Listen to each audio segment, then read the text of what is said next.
Assalomu alaykum. Men ismim Jumabek Alixon. Sun'iy intellekt sohasida 10 yildan ortiq tajribaga egaman. Men o'zi 2014-yili Toshkent Axborot texnologiyalari universitetini dasturiy injiniring yo'nalishini tamomladim.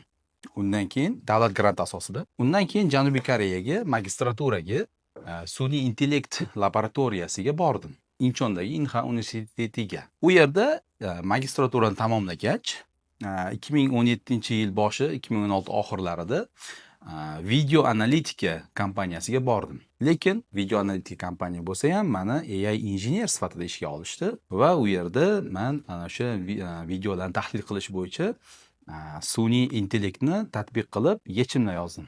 Masalan, odamlarni aniqlaydigan, nechta odam bor sanaydigan, odamlarni tracking qiladigan, qayerdan o'tdi, masalan, yo'lda nechta odam kesib o'tdi, nechtasi bu yoqqa o'tdi. Mashinalarni aniqlaydigan.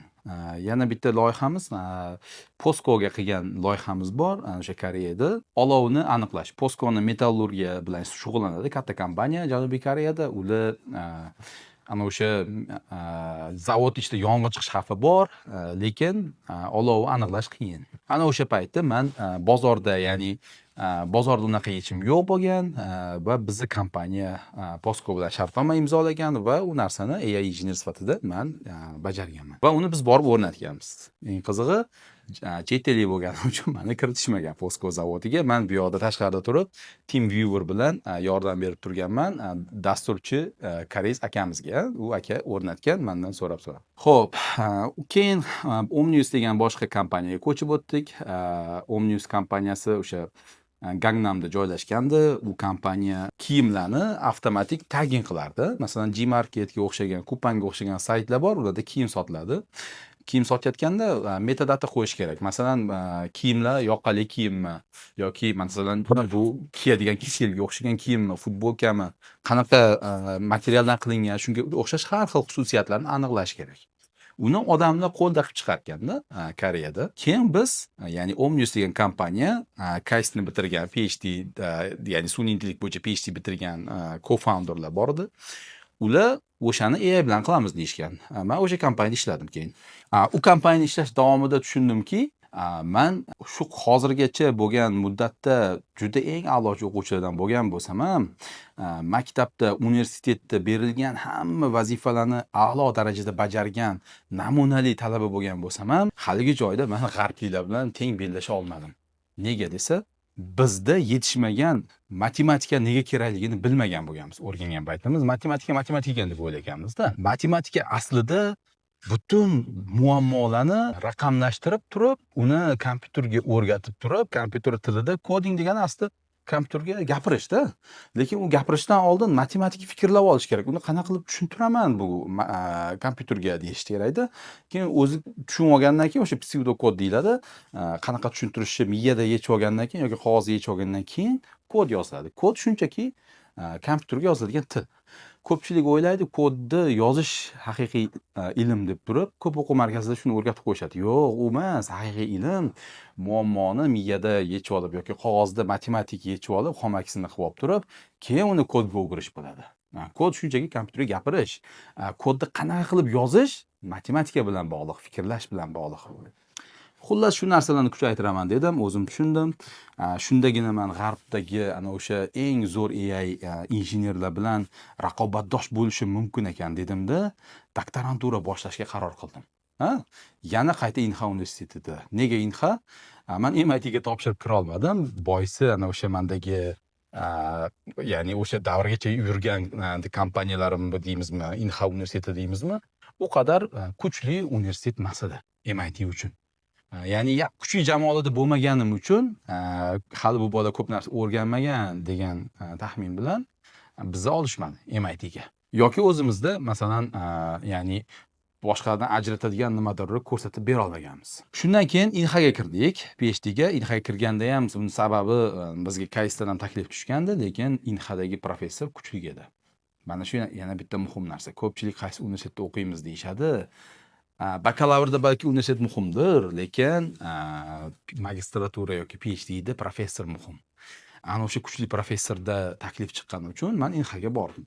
va u professorda loyihalar ko'p edi, oylik ham to'lardi o'sha PhD o'qigan paytimiz. Shu professor bilan ishladik.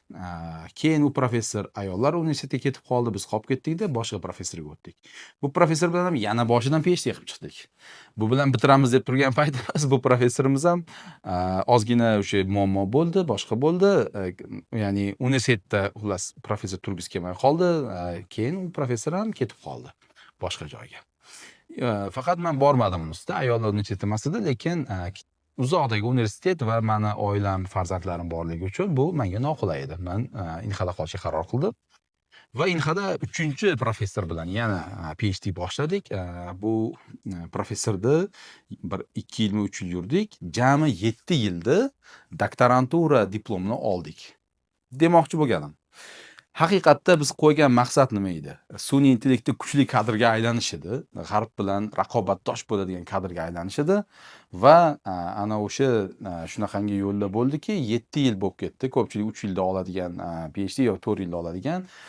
Lekin bu o'zimni ustimda ishlashga menga ko'p imkoniyat berdi. Bunda men nima qildim?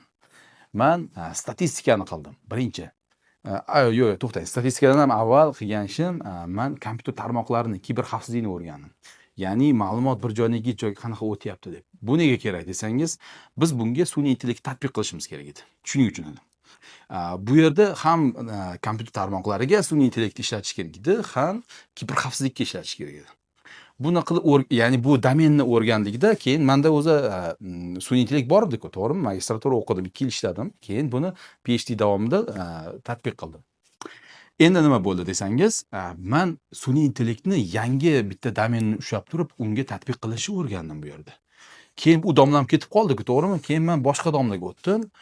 U domlada endi nima qilamiz desak, endi deyapti bu domla, biz odamlarni stressga tushib qolishini, depressiyaga tushib qolishini oldini olishimiz kerak dedi. Shuning uchun dedi, uni sun'iy intellekt bilan aniqlaymiz dedi. Odamlar qachon depressiyaga tushib qolsa deyishdi. Yana o'sha Kaysdagi domla bilan ishladik. U Kaysdagi domla aytdiki, Jumabek dedi, sen sun'iy intellektni, ya'ni machine learning deyishardi bu paytda, machine learningni yaxshi bilar ekansan. Sen deyishdi, bizga qachon odamlarga dori yetkazib berishi topib bergin, aniqlab bergin deyishdi. Nima bu degani desa, odamlar masalan stressga tushadimi yoki depressiyaga tushadimi, o'sha paytda aniqlab turib biz xabar keltirishimiz kerak. Nima desa, o'rningdan tur deb. Mana aqlli telefonlarda bilasizku, ko'p o'tirib olsangiz o'rningdan tur deydi. Ana o'sha paytda o'rningdan tur deganda men masalan gaplashib turganimda yoki video olayotgan paytimiz o'rningdan tur desa, turmayman-ku, to'g'rimi? Chunki men video olyapman.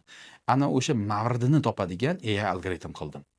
Bu mana shu telefondan olingan, masalan, tanadan chiqqan terilargacha o'lchaydi, yurak urishigacha o'lchaydi va uzr, telefon debman, soatdan chiqqan va telefondagi mani yozishmalarimni, kim qancha gaplashganimni, kecha qancha uxlaganimni, hamma ma'lumotlarni hisoblab turib, meni qachon interrupt qilsa bo'ladi, ya'ni qachon mani bo'lsa bo'ladi, menga yangi xabar olib kelsa bo'ladi degan narsani aniqlaydigan machine learning algoritm qilganmiz. Sun'iy intellekt bilan. Bu yerda ham yangi domenni o'rganib turib, yangi jabhani o'rganib turib, sun'iy intellektni tatbiq qildik.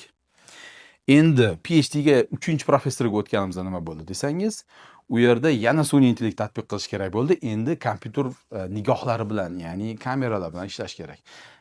O'g'irlik bo'lsa aniqlash kerak. Yiqilib tushsa aniqlash kerak. Odam ketyaptimi sanash kerak. Nechta odam ketyapti, qanaqa ketyapti, tracking bilan.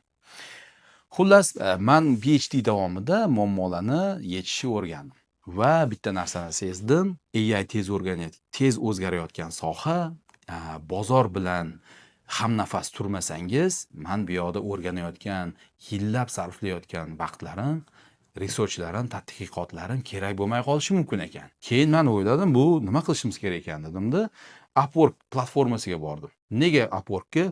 Chunki Upworkda odamlar zamon bilan hamnafas, ya'ni yangi texnologiya chiqdimi, uni darrov qo'yadi biznes egalari. Menga mana shu AIdagi yechimdan foydalanib, mana bu muammoni yechib bergin deb turib qo'yadi. Va men AIdaman-ku. Va men u narsani tekinga ham qilib beraman bularga. Chunki PhD davomida shunaqa qilyotgandik, o'zimiz o'rganish, ilm olishimiz uchun. Keyin men boshladim. O'sha Upworkda ishlarni bajarib berishni boshladim. Ya'ni maqsad nima desangiz, maqsad ilmni haqiqiy amaliy tatbiq qilish. Ana o'sha narsa meni PhDdan ham ko'proq o'stirdi. Bu ajoyib bo'ldi. Ya'ni men ana o'sha haqiqiy bir odamlarning muammosini yechib berganim uchun men ruhlanish oldimda tezroq ustida ishladim. Chunki loyihani yopasiz, sizga feedback keladi, ya'ni fikr bildirishadi.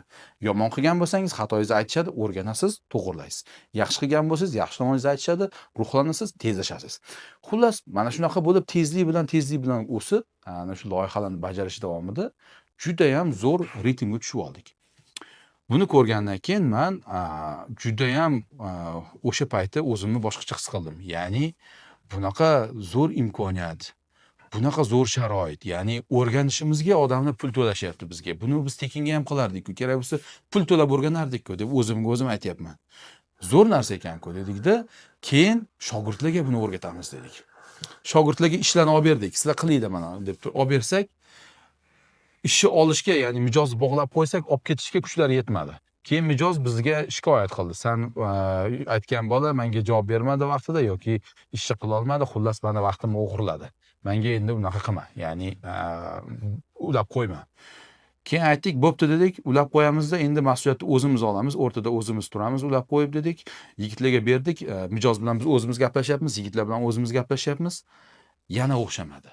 Nega o'xshamadi desa, juda ham talantli, tajribali bo'lishiga qaramasdan, tajribali emas, talantli bo'lishiga qaramasdan shogirdlarimiz bajarisha olmadi. Keyin tushundik, dedik, u qadar oson emas ekanda, bizda nimadir bor ekanda.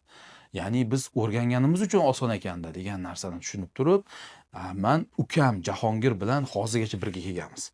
Keyin ukam bilan biz qaror qildik, Humblebee AI ga asos solamiz, yigitlarni o'zimiz olib kiramiz, ularga o'zimiz o'rgatamiz, ularga o'zimiz ish olib kelib beramiz, ish davomida haqiqiy ishda o'rgatamiz. Ya'ni boya Upworkda maza qilib ishlayotgandim dedim-ku, to'g'rimi?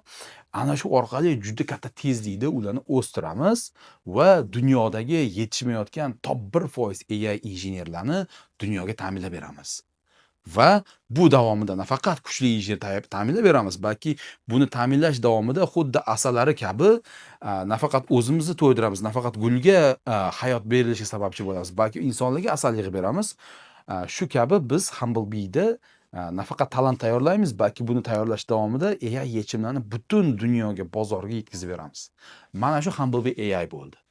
Va bizga ana o'sha kuchli bo'lgan, o'ziga investitsiya qilaman degan, o'zini ustida ishlaydigan qobiliyatli yigitlar kelishsa, biz ularning qobiliyatini yana ham chuqurroq kashf qilib turib, ularga o'sha kuchiga mos ishlab berib turib, katta jabhalarni, katta startaplarni yuritishlariga yordam beramiz. Ya'ni Humblebee'da biz shunaqangi programmani qurib tashlaganmiz, ekosistemamiz akademiya ustida Gross 3 degan kompaniyaning o'zining programmasi bor. Gross 3 bitirganlar top 1% kadr bo'ladi. Ular xohlashsa borib Google, Amazon kabi katta kompaniyada ishlashadi. Xohlashsa o'zlari Google, Amazonni yiqitadigan yangi kompaniyalar qurishadi. Va biz mustaqil fikrlaydigan AI kadrlarni yetishtirib chiqaramiz. Bizga bog'laning, bizga doim iqtidorli, o'ziga investitsiya qiladigan, mehnat qilishdan qochmaydigan jiddiy yigitlar doim kerak.